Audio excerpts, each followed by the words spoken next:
Hej alle sammen. Nå, velkommen til den første dag i Find din kraft i din sygdom og tag den tilbage. Og hvordan kan det være, at jeg sidder her og vil tale om det? Og det vil jeg gerne, fordi at jeg er uddannet sygeplejerske og har været sygeplejerske i måske 15, mere end 15 år. Og, og jeg er uddannet healer og i forskellige retninger og metoder, og så er jeg menneske. Så jeg sidder her faktisk mest i kraft af at være menneske, og selv have været patient, og selv har haft mange sygdomme inden for mit liv i varierende grad. Og, og det jeg gerne vil løse op for, det er hele den her sygdomssnak, som for mig handler om, at vi har lagt en dom over noget. Vi har sagt, sådan er det, og det kan ikke ændres. I hvert fald ikke ifølge vores statistikker, ifølge vores bokse, som vi nu putter der ind i. Der er selvfølgelig mange gode ting ved også at blive puttet ind i en boks, det er ikke det, men jeg vil bare gerne ligesom ekspandere og bevæge mig lidt mere kvindeligt med det her sygdomsbegreb.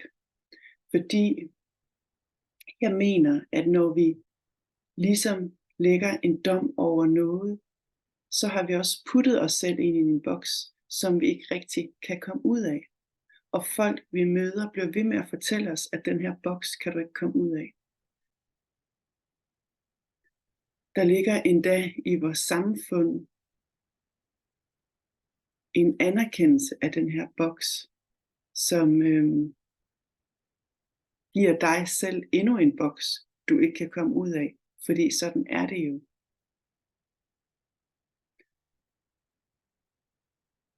Jeg tror på, at sådan er det ikke bare. Og vi bliver nødt til at kigge på, hvordan vi ligesom bliver påvirket af alle de her bokse, vi stiller os op rundt om vores egen krop, så den ikke har muligheden for at gå ind og bevæge sig frit og blive hørt i den her boks. Så min største opgave i den her serie af Find din kraft i din sygdom, igennem din sygdom og tage den tilbage, det er, at jeg tror på, at vores sygdom har mange ting at fortælle os. Hvis vi ligesom i stedet for at kigge ud af i boksen, så kigger indad i den her organiske organisme, som vi jo er, og spørger kroppen, hvad handler det her om? Hvorfor er du blevet syg? Hvor har jeg ikke set mig selv? Hvor har jeg selv muligvis været medskaber af den her sygdom?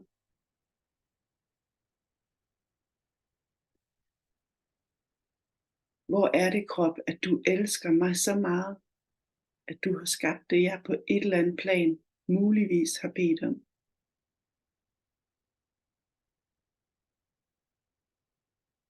Og krop, jeg ved, du elsker mig. Vis mig vejen.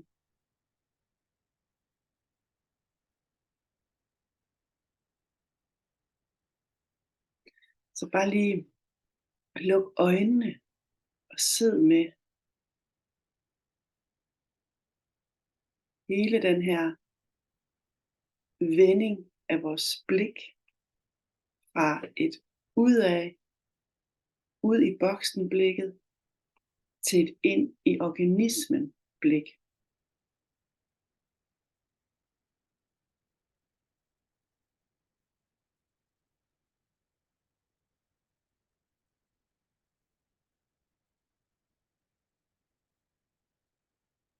Så tag lige nogle dybe indåndinger. imens du lader den her tilladelse til at kigge indad lande.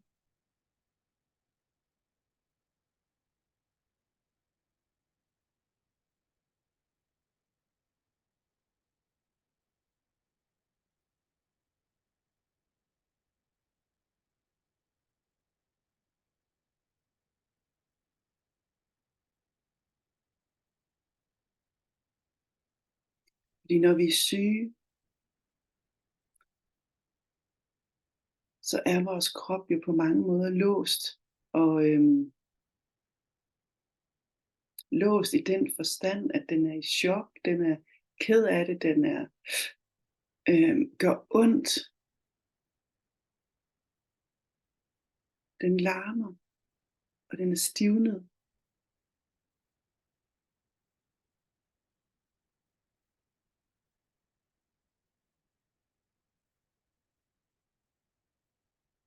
Så det tager lige lidt tid at opbløde den.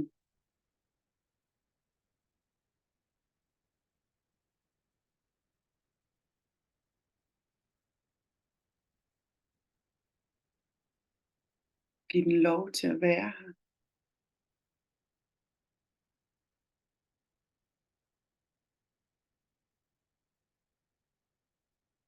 Samtidig så er der kroppen, og inde i kroppen, hvis du mærker lidt dybere ind eller ind i et andet, så er der din egen modstand på at mærke kroppen. Og træk vejret ind i den.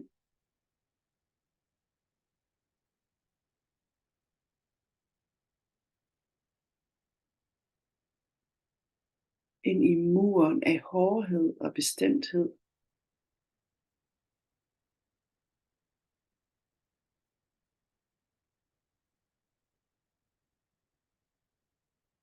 Ind i muren af det her i dit indre, der forsøger at passe ind i en kasse, men som ikke er en kasse. Prøv at mærke det.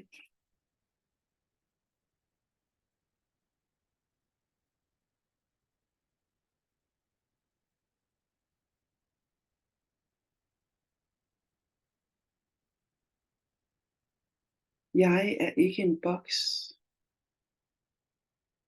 Jeg er et menneske med kød og blod, med liv og sjæl. Jeg er en formelig organisme.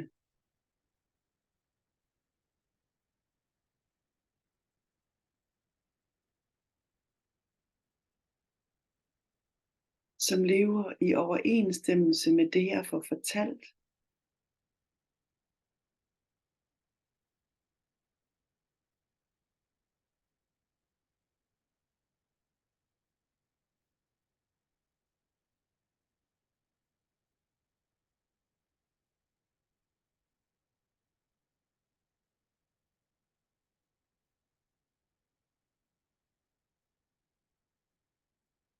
Så mærk ind i din krop. Og mærk, at inde i midten af det, der er dig, findes der et lys, som nu tændes.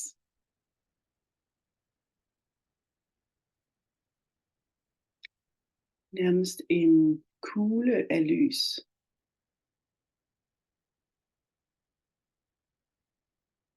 En ildkugle af lys, som svinger rundt, svæver rundt.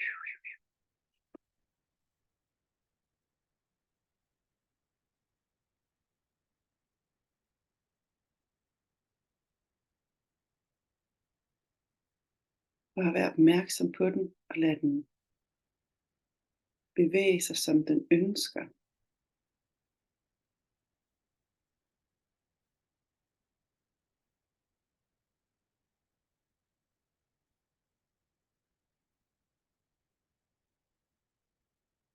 Den siger, jeg er ikke bange for mig selv.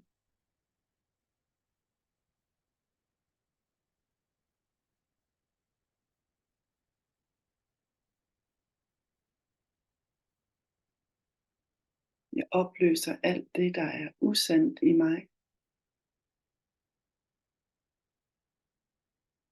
Alle de grænser og borders, jeg har sat op indeni.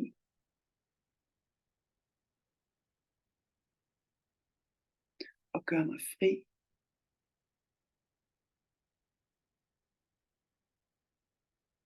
Gør mig blød.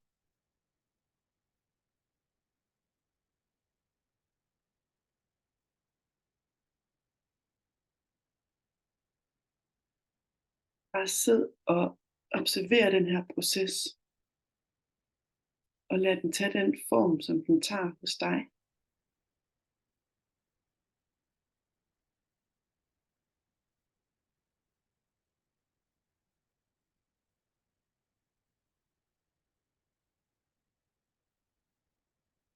Husk at trække vejret imens. Dybe indåndinger ind og ud.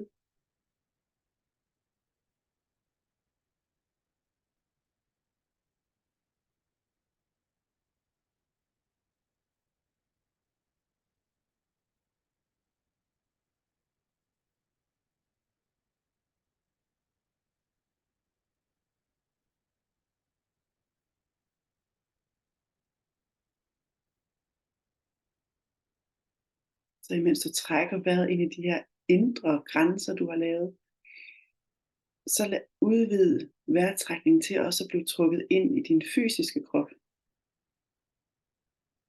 Så du også bruger din vejrtrækning til at bløde op med.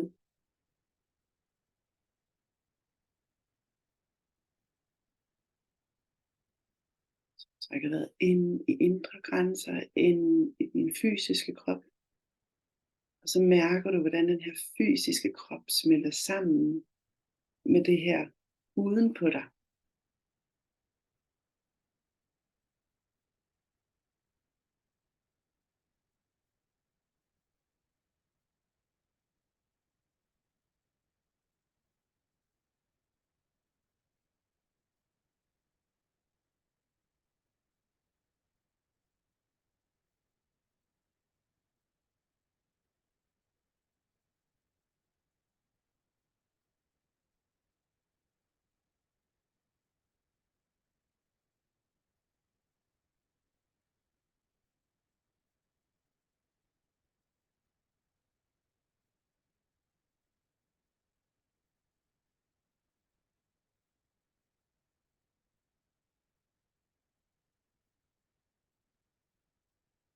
Nu mens du sidder her og trækker vejret og mærker den her forening og opløsning af grænser. De her hårde grænser, du har sat ind i dig selv. Som har været med til at gøre, at den energi, du har, ikke flyder frit i den organiske organisme, som du er. Og mens du sidder og trækker vejret,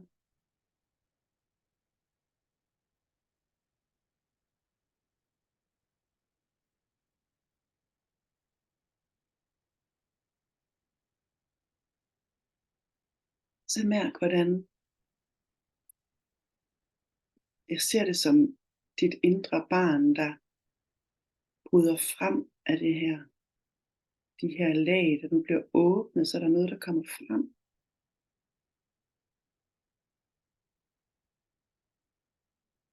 Du skal ikke blive bange. Bare tage dig kærligt af det. Sig hej, kære indre barn.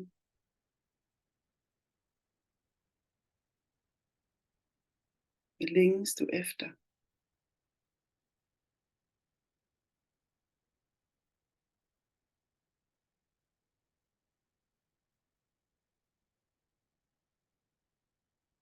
Mit indre barn siger, jeg længes efter kærlighed, efter selvomsorg og efter at blive holdt.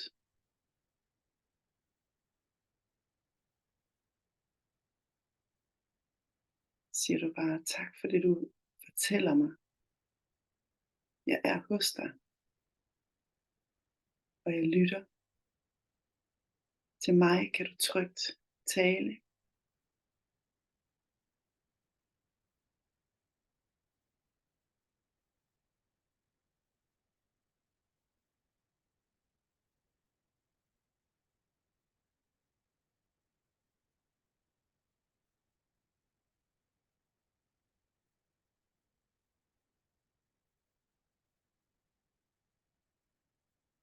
Åh, elskede ven, dybe forbindelse, hvor forlod jeg dig?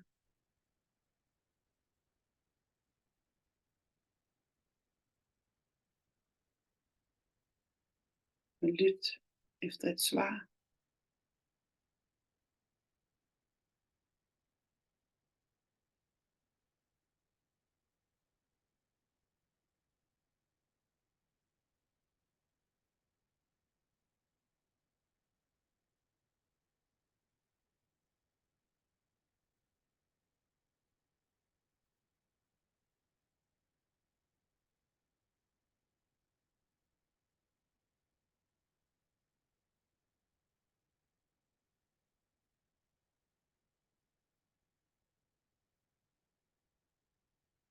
Det jeg hørte, er, at jeg forlod det dybt i mit indre.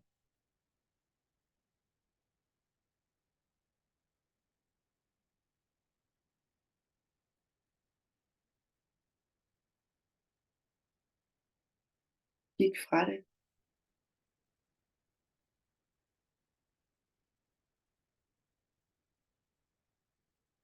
og efterlod det indelukket i sig selv.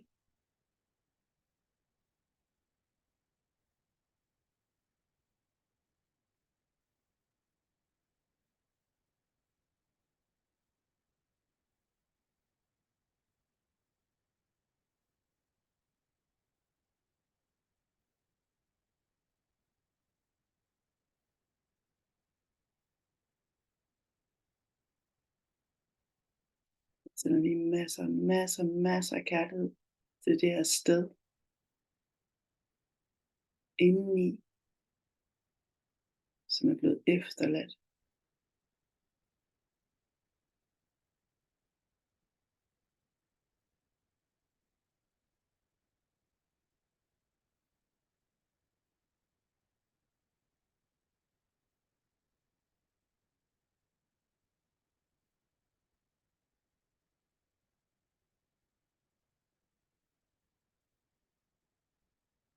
Jeg lytter bare. Lytter uden dom til hvad der kommer af ord og tanker og følelser for det her forladte barn inde i mig. Og lige nu mærker jeg en kæmpe vrede fra det over at være blevet forladt. Og jeg lader det bare udtrykke sig.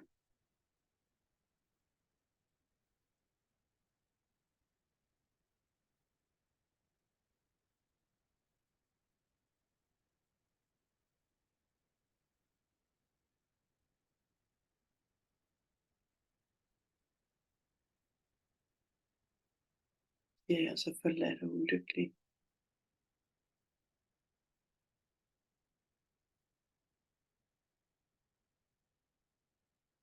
Jeg er vred over, at du forlod mig. Vred over at skulle have været alene i alle de her år. Indeni, langt, dybt indeni.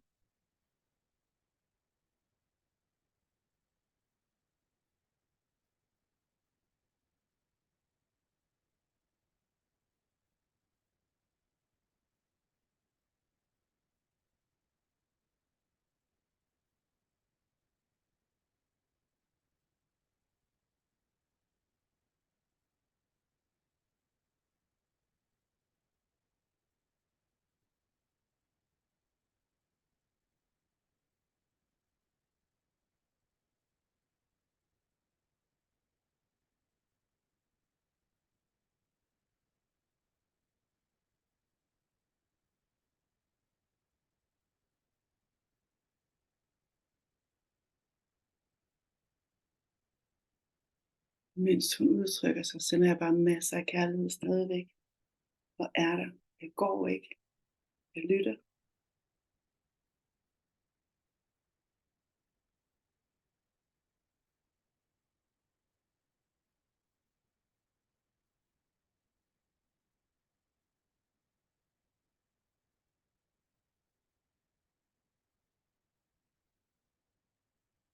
Betjen, du er mit elskede barn. Du har ikke fortjent, at nogen har forladt dig. Jeg forlod dig. Det må du undskylde. Du er meget elsket, og vil du komme tilbage til mig? Falder hun mig om halsen og siger, ja, jeg elsker dig. Jeg savnede dig. Jeg har været så alene.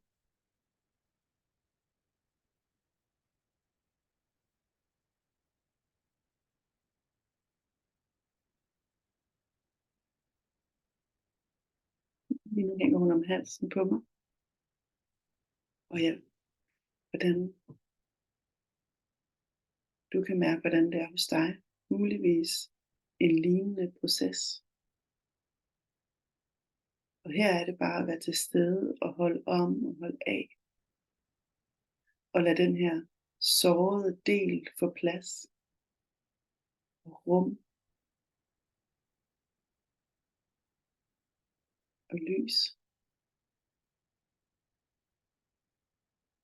Så hun kan komme ud af mørket og ind til mig. Og jeg kan se hende, og jeg kan hjælpe hende.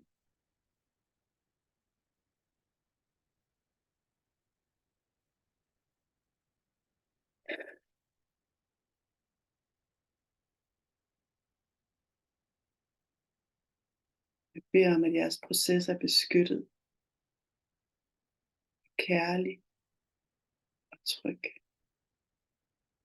Og at du i det her rum er holdt af, stået, værnet om.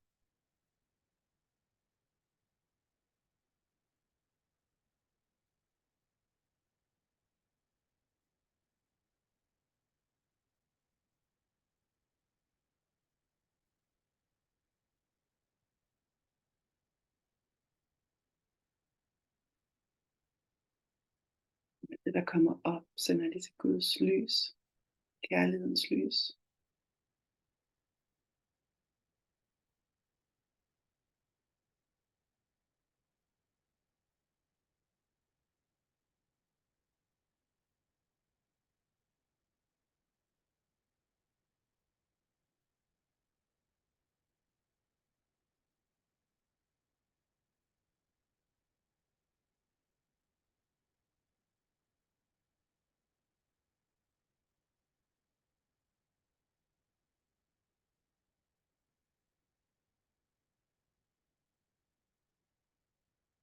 Beder om, at I forstår, at I ikke er splittet i to.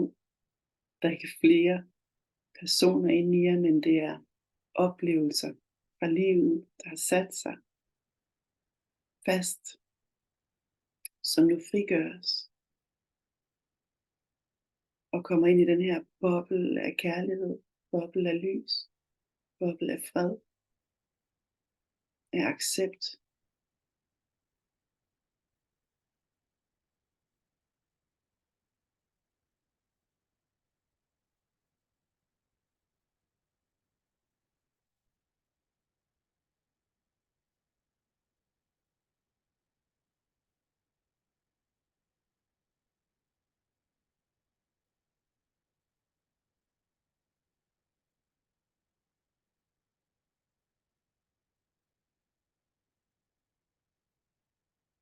Kommer der tårer, kommer der gråd, kommer der, hvad end der kommer op af følelser, lad dem endelig komme.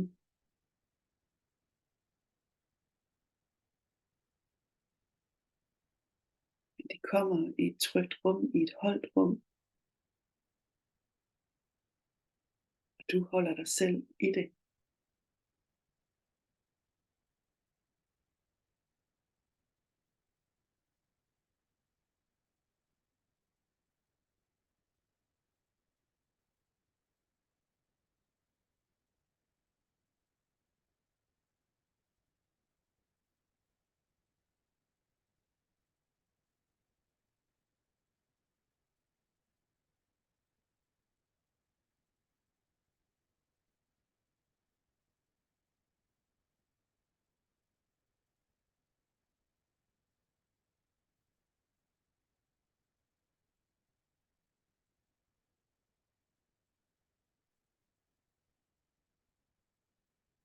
Bare sid med det. Vi har ikke travlt. Lad processerne tage tid. Lad billederne vise sig for dig.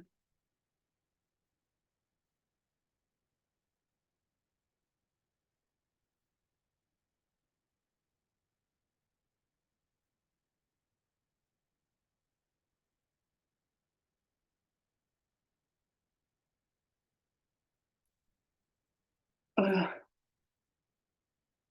nyd den omfavnelse, eller den, nu kom mit barn hurtigt og holdt mig om halsen, men når det kommer, så bare nyd det.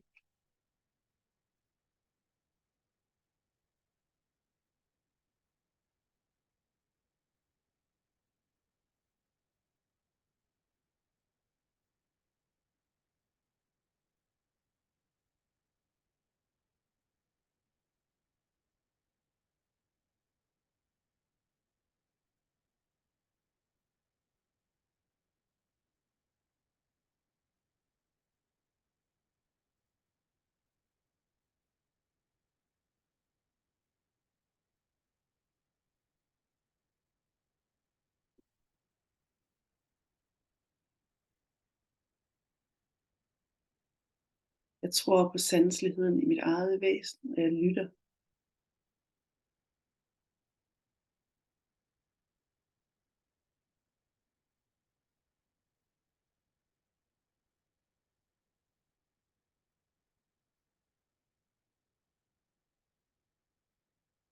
Jeg lytter, og jeg finder ind til det, der er svært.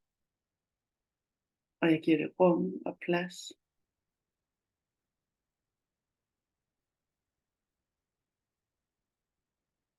Og jeg giver det en tryg boble af kærlighed at være i.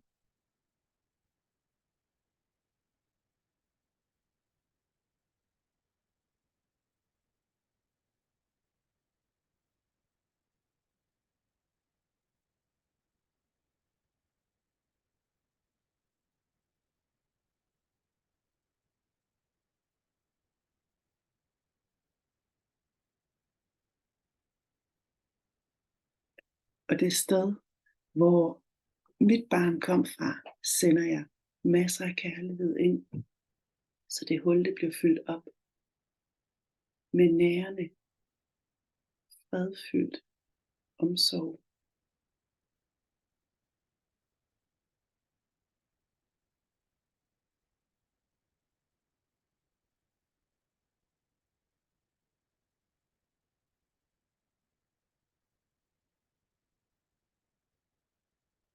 Og jeg beder om, at den fredfyldthed og den omsorg bliver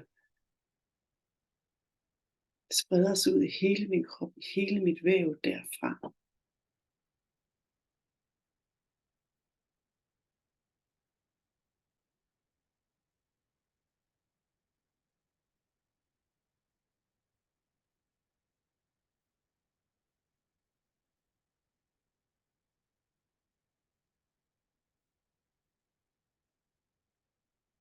Jeg er et kærligt menneske. Jeg tror på kærligheden, og jeg ved, at kærligheden healer alt.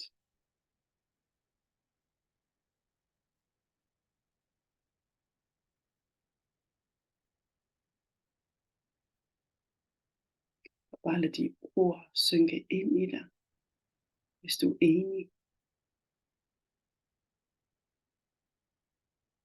Hvis du føler, at de gør dit system godt.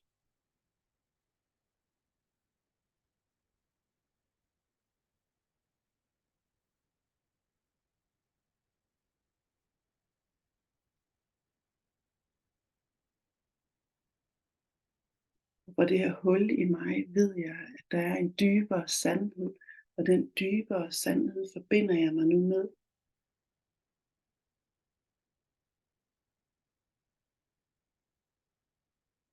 Jeg forbinder mig så meget med den, at hele min krop og hele mit væsen nu i den slapper af.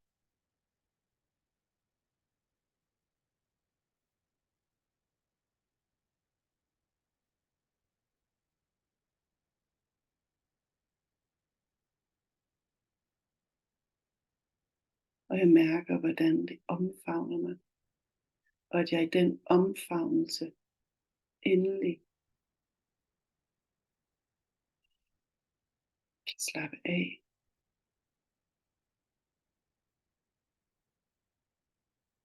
Afslappe musklerne.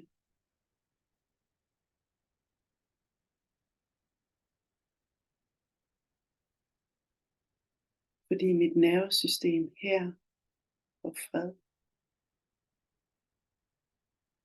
Kommer ind i en dyb, dyb afslapning.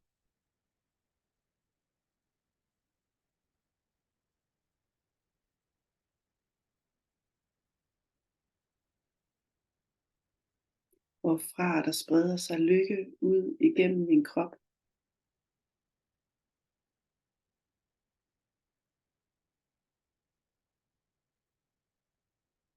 Lykkehormoner. Lykkeneuroner.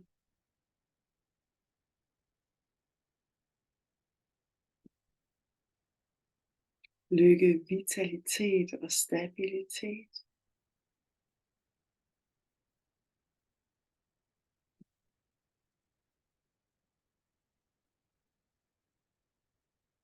Lykke er min essens, og i den her lykke opløses alt, som er svært.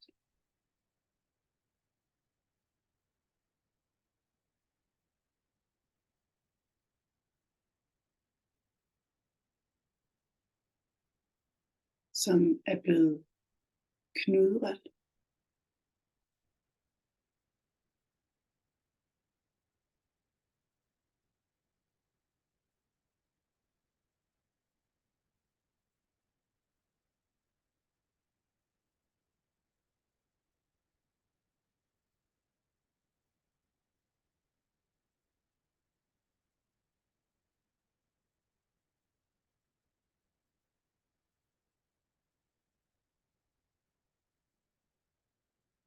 Beder om hjælp til den her udrensning.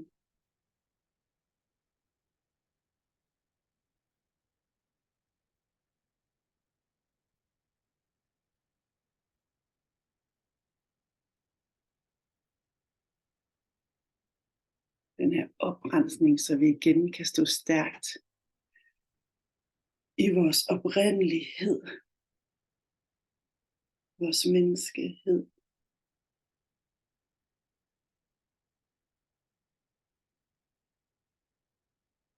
Åh, kære barn af sjælen, jeg elsker dig.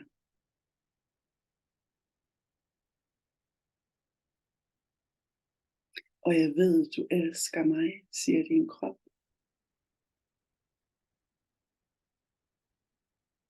Jeg ved, at vi to elsker hinanden og ikke arbejder imod hinanden, men med hinanden nu.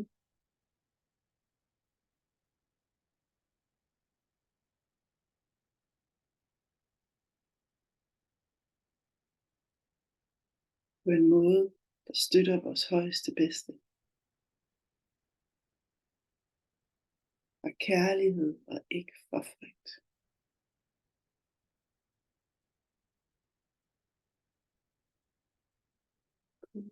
Kærlighed.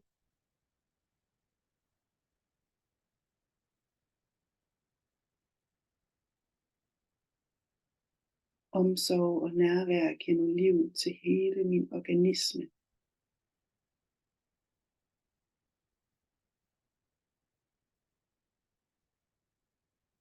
Som blødgøres mere og mere i den her proces.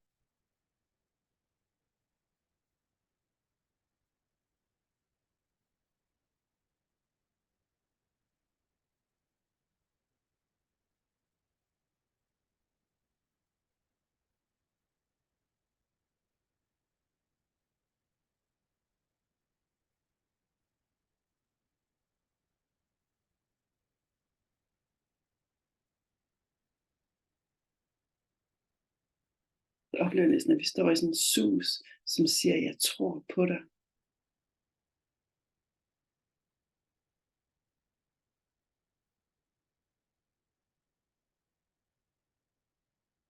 Og jeg mærker styrken af den her bevidsthed, som støtter min krop.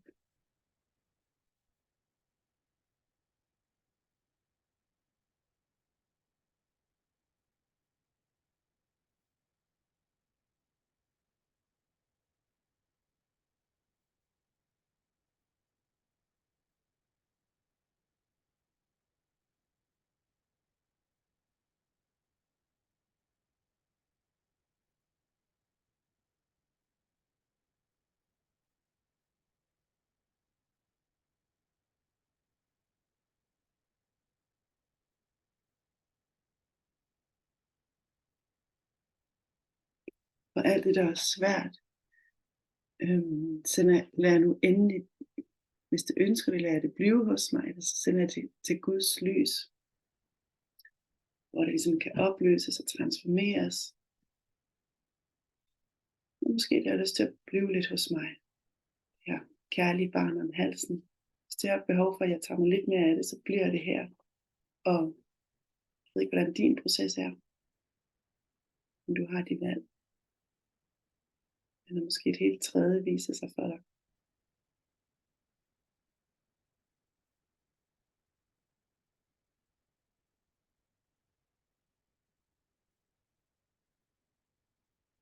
Så står du her.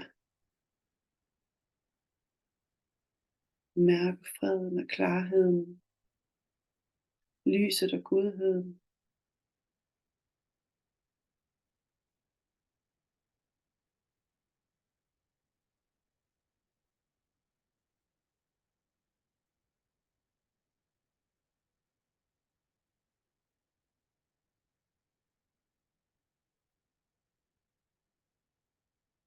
Jeg er et vidunderligt menneske. Jeg er mig selv, som mig selv, med mig selv.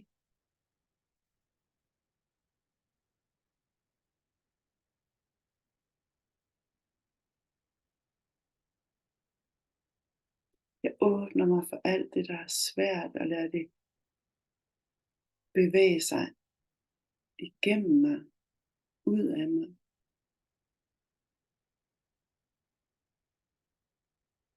Så jeg igen står klar og tryg i mit eget menneske, i min elskede krop, som vil mig det bedst, som altid gør det bedste.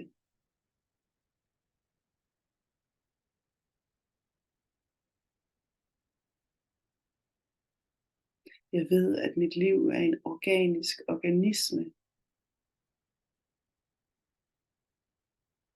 som er bevægelig.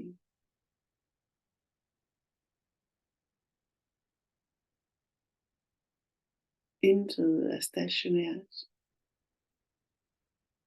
udover kærligheden.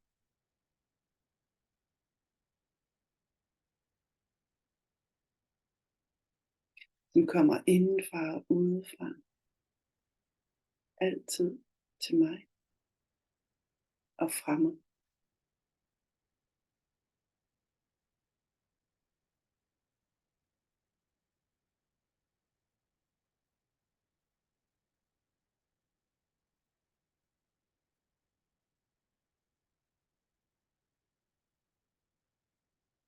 Jeg skaber nu mit eget rum af bevægelighed, og jeg ved, at herfra kan alt ske.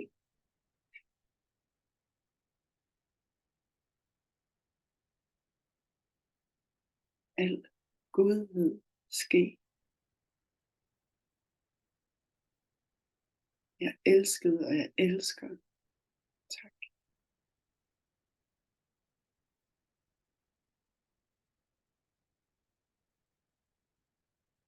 Så mærk, hvordan du er forbundet til hele universet igennem din egen navlestreng.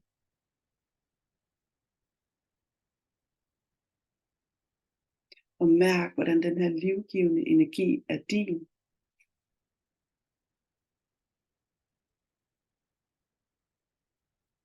Og mærk, hvordan du bliver optanket med den.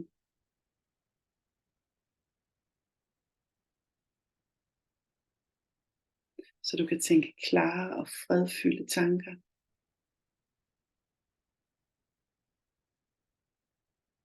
Som skaber en klar og fredfyldt krop. Som giver håb og lyst og liv.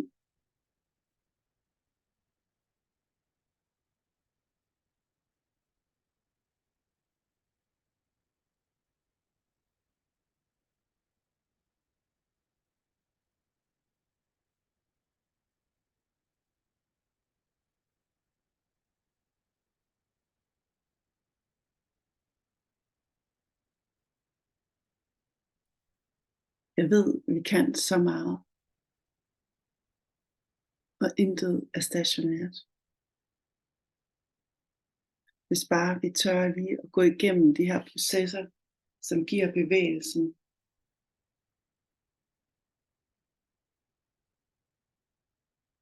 og som sprænger de her kasser, som nogen har sat op for os.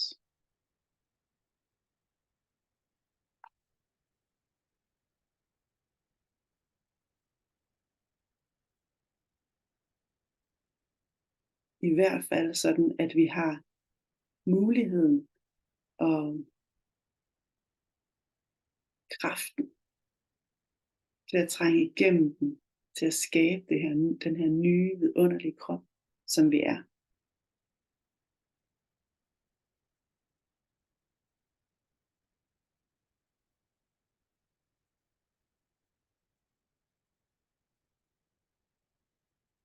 Så vi kan vælge kasserne til og fra, som de passer ind i overensstemmelse med den her vidunderlighed indeni. Så de ikke stopper vidunderligheden indeni.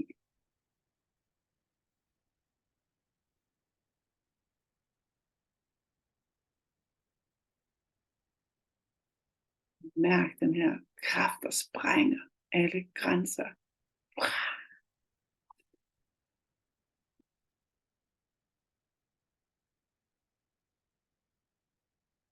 Jeg er et sundt menneske, og jeg er selv helbredende.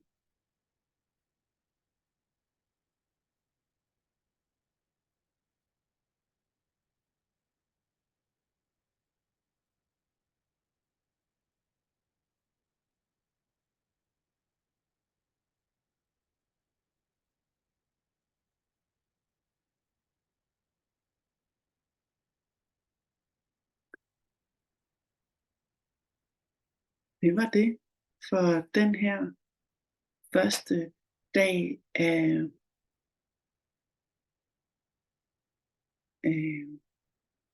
find din kraft igennem din sygdom og tag den tilbage. Og det synes jeg, at vi så smukt lige fik gjort.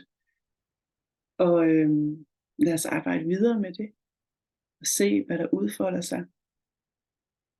Og I skal lige vide, at jeg har ikke nogen dom om medicin eller ikke, og jeg har ikke nogen retning. Den vej, der er sand for dig, er den vej, du skal gå. Mit ønske, det er blot, at vi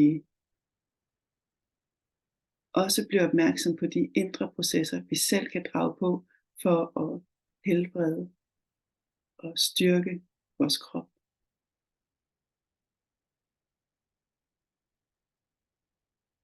Tak fordi du var med. Jeg ønsker dig alt det bedste.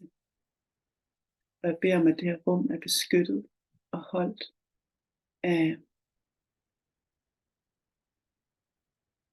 det stærkeste og det sundeste og det klareste og det kærligste og det viseste og det tryggeste sted.